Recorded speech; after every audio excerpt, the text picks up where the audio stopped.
Oi, pessoal, espero que vocês estejam bem.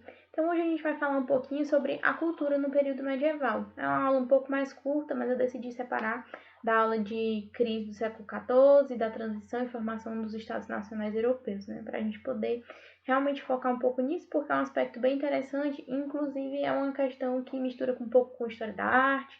Então, a gente vai adentrar esse território hoje e discutir um pouco mais sobre isso. Sempre lembrando aquela questão de que a religiosidade ela vai ser um aspecto muito presente dentro da cultura do período medieval.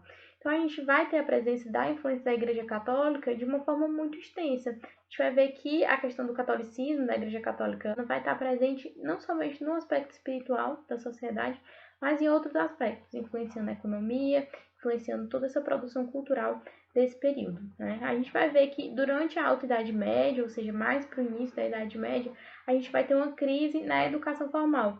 E a capacidade das pessoas de ler era muito restrita, realmente poucas pessoas tinham domínio da leitura, e essa educação formal estava ali restrita principalmente àquele contexto de clero, né? Aquele contexto clerical. Então a gente viu, a gente tinha conversado que no período merovingio a gente tinha os mosteiros, as escolas episcopais, que seriam responsáveis pela formação do clero, e dentro desses mosteiros a gente tinha uma extensa atividade de leitura e cópia de documentos. E inclusive por meio dessa passagem, né, de conhecimento que a gente vai retomar, vai reencontrar algumas obras gregas, romanas e posteriormente árabes, por meio dessa atividade clerical. Então, sempre reforçando aquele aspecto de que não existe uma verdade absoluta sobre a Idade Média. A gente não pode afirmar que foi um período somente de baixa produção cultural, um período em que a gente tinha uma restrição extensa. A gente tem que entender que também existiu uma produção cultural valorosa nesse período.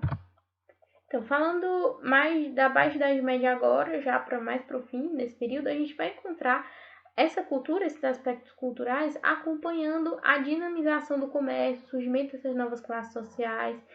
Então, o processo de urbanização e o crescimento comercial vão acabar deixando suas marcas na cultura, né? Então, esse contato também, a retomada do comércio e essa expansão comercial em direção a outras regiões do mundo também vai fazer com que exista um contato maior com outros povos e outras culturas e uma mescla de culturas vai acabar por ocorrer. A gente vai ver então a agregação de novos valores e vai comprometer o monopólio cultural, ou seja, a hegemonia cultural da Igreja Católica mais para o fim da Idade Média. Então, algumas coisas vão começar a ser contestadas, né? E novas formas de ver o mundo vão começar a surgir. A gente também vai ver na Baixa Idade Média uma reformulação das universidades. Elas vão tomar um outro aspecto ali a partir do século XII, vão se tornar importantes centros de ensino, realmente centros de ensino universais. Vão conter conhecimentos muito extensos e mais globais, e a gente vai ver outros grupos ocupando também esse espaço, como alguns representantes da nobreza e grupos sociais emergentes que estavam ascendendo ali nesse momento, não somente restrito a esse ambiente clerical. Então, aqui eu trouxe para vocês esse mapinha muito interessante para a gente ver a quantidade de universidades que a gente já encontrava ali no século XII, no século XIII, que é o chamado século das universidades. Então, a gente já tinha mais de 80 universidades europeias neste período. É realmente muito, muito grande essa quantidade, né? Impressionante. Então, falando agora um pouco de filosofia, que é bem interessante para a gente no contexto, nem adentrando aqui a área do colega, mas eu não posso deixar de falar para vocês também, a gente vai ter a figura de Santo Agostinho, que vai ser diretamente vinculada à questão da doutrina cristã, ele vai ser um religioso ali do Baixo Império Romano, então a gente vai ver que a questão da filosofia dentro da Idade Média também vai estar relacionada de alguma forma com a questão da religiosidade, do cristianismo, né? Então, ele vai se preocupar em conhecer a essência humana e também de entender de que modo que se pode atingir a chamada salvação da alma, né? Então, realmente, um assunto dentro da doutrina cristã. Então, para ele, existia uma clara oposição entre o homem e Deus. O homem era aquele ser impuro, corrompido, mortal, que seria herdeiro do pecado original, enquanto Deus seria aquele ser espiritual e perfeito. Então, o homem, ele seria esse ser pecador e impuro. Então, para Santo Agostinho, o homem só poderia ser salvo por meio de uma intervenção divina. Então, ele meio que já tinha um destino predeterminado, ele seria um ser predestinado. Ele estaria predestinado à salvação ou à condenação. E ao homem só restava ter fé em Deus e obedecer ao clero. Mas o que aconteceria com ele, o seu destino, estava totalmente submisso à vontade divina. gente vai ter também importantes pensadores do mundo islâmico, certo? Então isso é bem interessante porque eles vão trazer, inclusive, para a gente uma retomada de outros pensadores gregos, inclusive, e vão deixar contribuições muito expressivas. Então a gente tinha o Averroes, também chamado de Averroes, que ele vai fazer uma exposição à organização do pensamento aristotélico. Então ele vai trazer uma retomada desse pensamento para a gente, para a Europa medieval. Ele acreditava que o pensamento, ou seja, essa reflexão filosófica permitiria um equilíbrio entre a fé e a razão. E ele também era a favor de um desenvolvimento autônomo da filosofia, ou seja, independente do aspecto religioso, que era bem progressista, assim. E a gente vai ter o Hasse, que é mais progressista ainda, que no século 9 e 10, assim, muito lá atrás ainda, né, a gente vai ver que ele vai se opor veementemente a essa questão da religiosidade, muito distante desse contexto de fé absoluta, né? Então a gente tinha as ideias dele afirmando que os profetas na realidade eram impostores perigosos. Ele acreditava que os textos sagrados seriam lendas e que iam degradar a inteligência do ser humano e que as religiões não passavam de fontes de guerra e de embrutecimento mental. Então, realmente era um pensamento muito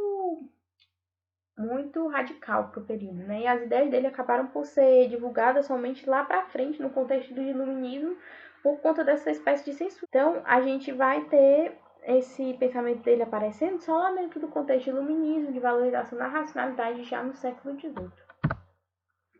A gente tinha também, já na Baixa Idade Média, a escolástica, né, que vai exercer certa influência sobre o formato da economia, sobre a progressão da economia, como a gente tinha conversado, na figura de São Tomás de Aquino, também chamada de tomismo, e vai ser inspirada ali no pensamento aristotélico.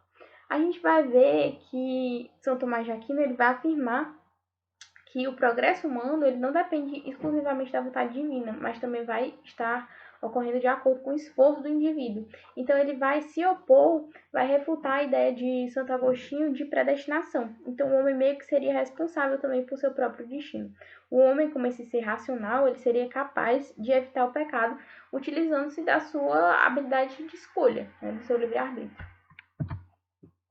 Então, o clero ele ia continuar nessa posição de orientador moral e espiritual da sociedade, indicando esse caminho para a salvação, mas o homem ele teria o dever de tomar boas escolhas e realizar boas obras, boas ações, caridade, tudo isso.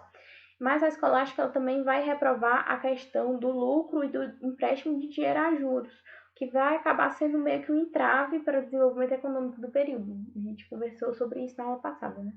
Então, isso era meio, inclusive, uma contradição, uma vez que a Igreja Católica, como instituição mais poderosa desse período, ela mesma tinha alguns desses hábitos de lucratividade, de empréstimo, então isso vai gerar algumas críticas, né?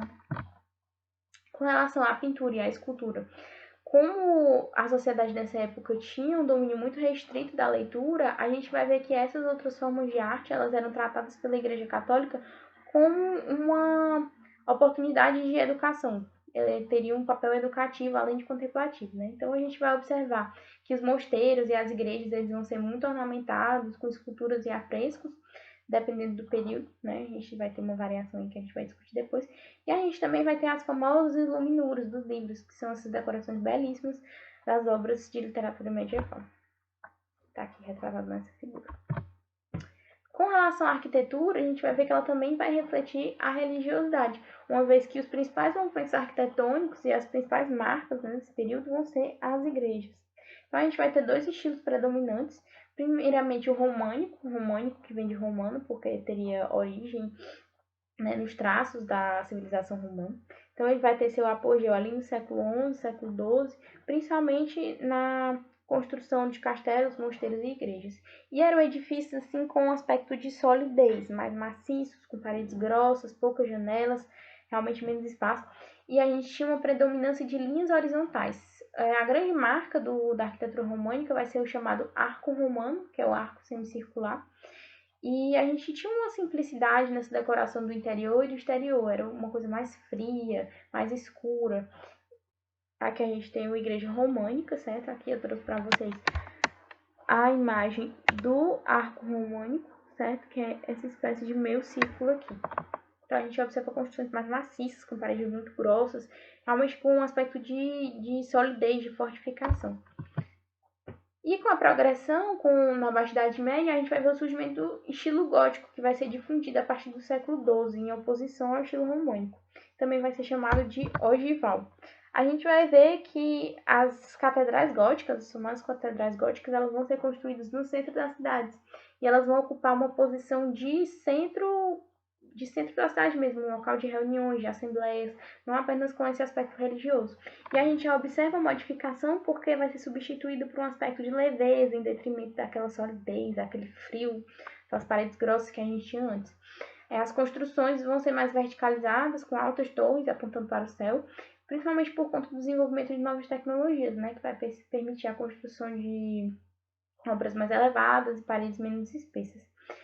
E a gente também vai ter a presença dos famosos vitrais multicoloridos, né, que são esses vitrais que permitem a entrada de luz, com belíssimas imagens refletidas.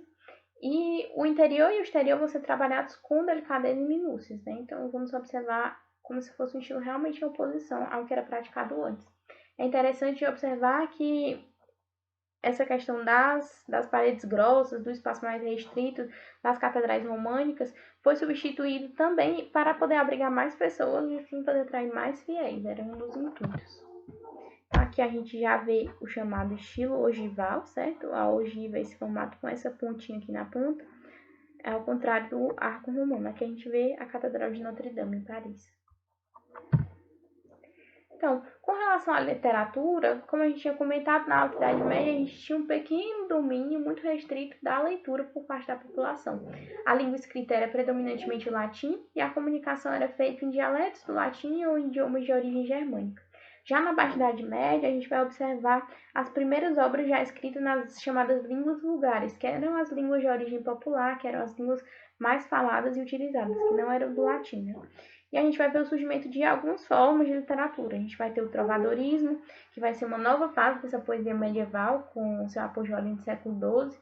Vai surgir na região francesa de Provença, e ela vai exaltar temas como a cavalaria, o amor, louvando a mulher, o refinamento, a cortesia, o cavalheirismo.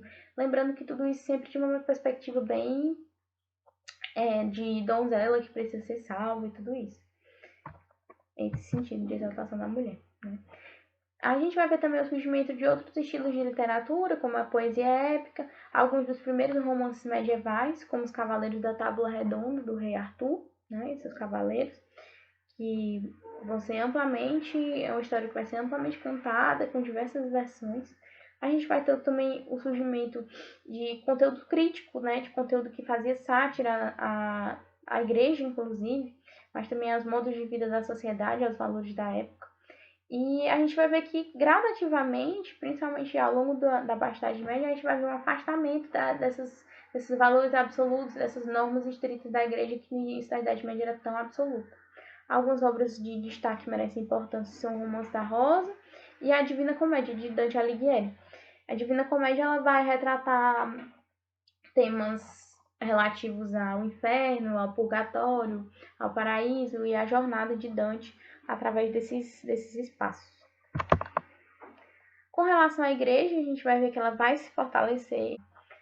A Igreja Católica Romana vai ser a principal entidade religiosa dentro da Europa medieval, né? Então a gente vai ver que ela vai se fortalecer após a desagregação do Império Romano do Ocidente. E ela vai estar presente, como a gente comentou, em todos os níveis de sociedade, não apenas no plano espiritual, mas também trazendo influências dentro da economia e de todos os âmbitos de produção cultural. Então, os valores inicialmente eram os valores predominantes da igreja eram aquela ideia de passividade e de subordinação do homem. Então, a gente tinha a ideia de submissão por parte dessa maior parte da população, que eram esses servos, que deveriam ser submissos aos senhores espirituais, que corresponderiam ali ao clero, que ia cuidar da sua alma, e aos senhores feudais, que correspondiam àquela nobreza, que ia zelar por sua segurança, por seus exércitos e tudo. A Igreja Católica ela vai se tornar a maior detentora de posses da Idade Média, então ela realmente vai se tornar muito, muito poderosa de uma forma crescente. E ela vai criar fortes vínculos com a estrutura feudal, então ela vai participar daquele esquema, daquele formato de servidão, vai permitir que servos trabalhem nos seus territórios, vai acumular muitas riquezas. A questão do celibato clerical, ou seja, a questão de não casar e não ter filhos, também fortaleceu essa posse de terras, que fazia com que não houvesse uma passagem, né, para os descendentes desse clero, e a gente via que essas posses de terras continuavam nas mãos da Igreja Católica do período. A gente vai ver também o surgimento de outras ordens religiosas que buscavam afastar os membros das tentações mundanas, porque a Igreja Católica era vista como cada vez mais se dirigindo em direção a essa ideia pecaminosa de posses, de lucratividade, desses luxos mesmo. E a gente vai ver que essas ordens religiosas elas vão buscar isolar esses religiosos em mosteiros e abadias e incentivar a questão dos votos de castidade, de pobreza e de silêncio, para afastar realmente dessa vida mundana de posses financeiras e tudo mais. Então a gente vai observar uma divisão do clero. Um clero secular, que era aquele clero que estava vivendo no mundo, em contato com a terra, com essa exploração de riqueza, essa administração de riquezas. E a gente tinha o clero regular, que era o clero que vivia de acordo com a régula. Régula, que significa regra. Então a gente via que esse era o clero que vivia de acordo com os votos religiosos, que fazia esses votos de pobreza, de silêncio, de servidão e tudo mais. A gente vai observar também a questão dos conflitos desenvolvidos, né, que aconteceram nesse período, o desenvolvimento das chamadas heresias, que eram fundamentos ali no cristianismo, mas que se opunham à doutrina oficial da igreja, eram divergências de interpretação da doutrina católica, né. A gente vai ver também a questão da dificuldade de relacionamento com a igreja bizantina, culminando ali com a cisma do Oriente em 1054. Então a gente conversou já sobre isso, né, só para relembrar para vocês. A gente também teve imensas contribuições por parte dos árabes e dos bizantinos. Com relação aos árabes, eles vão ser um destaque na medicina, na astronomia, na matemática e na física. Os bizantinos também.